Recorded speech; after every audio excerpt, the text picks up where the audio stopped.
So my question is, whether it is alcohol or not, in life, why are we so apprehensive about being judged by others? And how can we not let this come on our way of being happy? See, I'm always stoned. Never touched a substance, but always stoned. You can judge me whichever way you want. Because one thing is, I'm stoned in such a way that I have not lost my judgment at all. And at the same time, whichever way you judge me has absolutely no impact on me because I'm completely stoned. Having said that, why this consumption of alcohol and drugs is growing the way it's growing in the world? It's just that both heaven and hell have collapsed in people's minds. This is the first time in the history of humanity that this many people in the world can think for themselves. Otherwise, your priest, your mullah, your pandit or a book was thinking for you. The first time that so many people can think for themselves. Are they thinking right, thinking wrong? There are many issues about that. But they're thinking right, thinking wrong, but they're thinking. So all illogical things are naturally collapsing. Still, this generation has not fully walked away from it, still there is fear. They can't openly say, there's no goddamn hell or heaven. They're still fearful about it, but they're trying to make a little heaven for themselves here. So naturally, when they're not able to do it for themselves out of their own intelligence, they will fall back on chemicals. Today, just to take very affluent societies, because every society is aspiring to be like that. Let's say you take United States, which is the most affluent nation on the planet right now. 70% of US population is on prescription medication. Another 30%, of course, buying it off the back streets. Most affluent nation, obviously affluence is not working. To be healthful, you need chemicals. To be joyful, you need chemicals. To be peaceful, you need chemicals. To be ecstatic, of course, there is ecstasy. So, I'm not even looking at it morally. It's never a moral issue for me. If 90% of this population right now is on chemicals, believe me, the next generation that we produce will be a generation which is much less than us.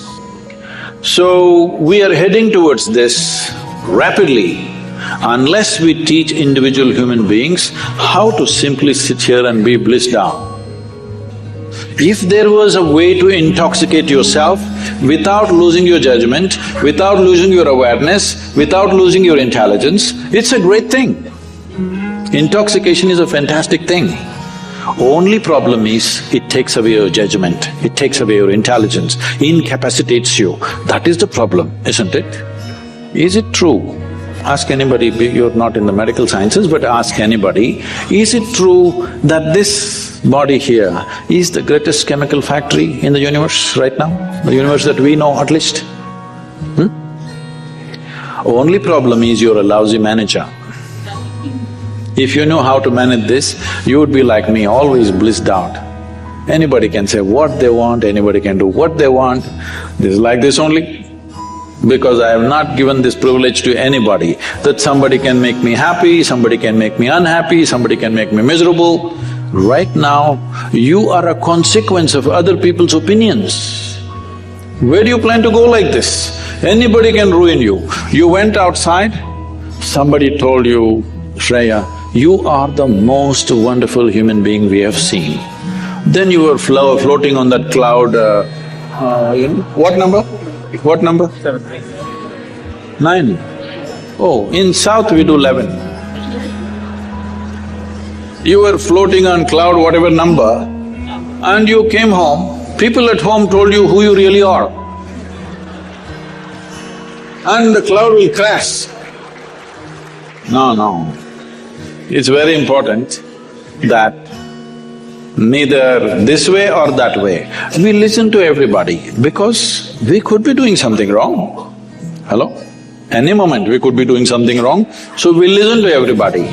But what they say will not determine how I am. Never, ever. This you must fix and you must tell your friend when she's not drunk, because otherwise she won't understand.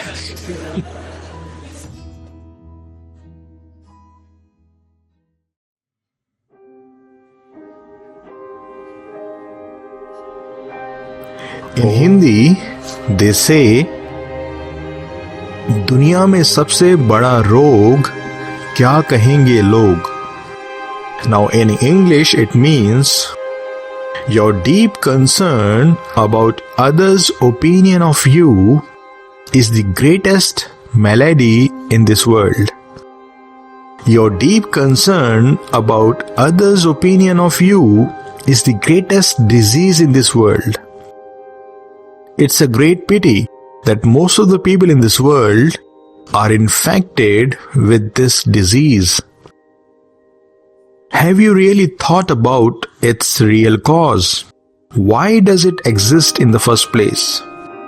What others think about you, why is that so important for you? Have you ever given it a thought? If you ponder over it, you will come to know that the cause of this state of yours is within you. It may sound very shocking to you, but it is the case.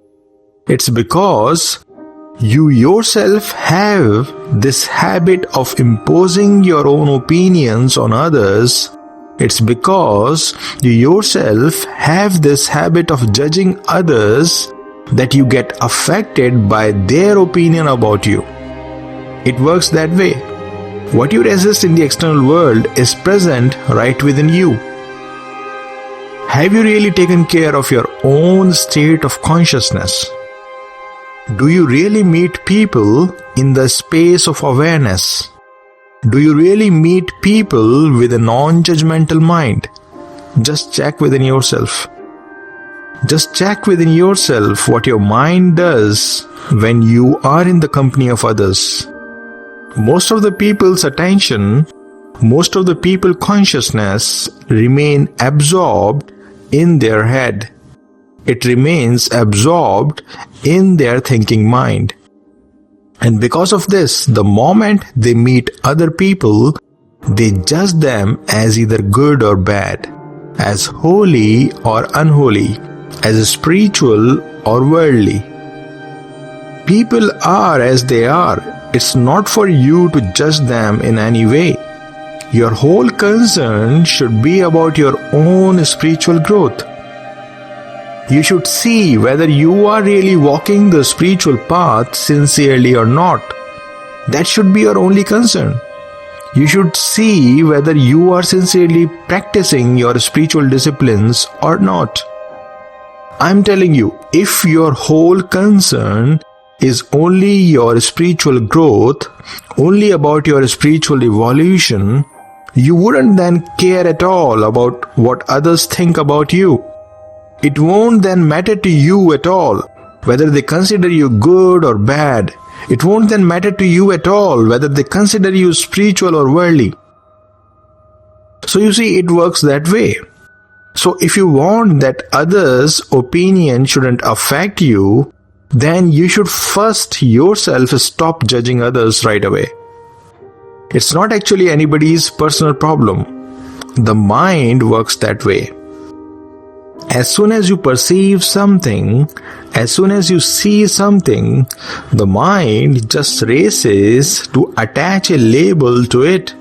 The mind immediately judges it, imposes an opinion on it, calling it good or bad. So to break this habit of the mind, you need to start becoming aware of it. You need to start becoming conscious of it. The moment you become aware of the workings of your mind, then it slows down. It then loses its mischievous quality which is inherent in it. So start becoming aware of the patterns of your mind, how it labels everything, every experience, every person, how it falls into the trap of comparison, how it likes something while disliking the other. And if you can become conscious of these patterns of the mind, then those patterns will die down. They will lose their hold on you. Your unconsciousness is the very life of these patterns. They exist because you are absent. They exist because you are unconscious. These patterns of the mind are like the darkness, and the consciousness is the light. So this darkness of these patterns of the mind cannot go unless you turn on the light of consciousness within yourself. Remember, you are that light. You are that consciousness.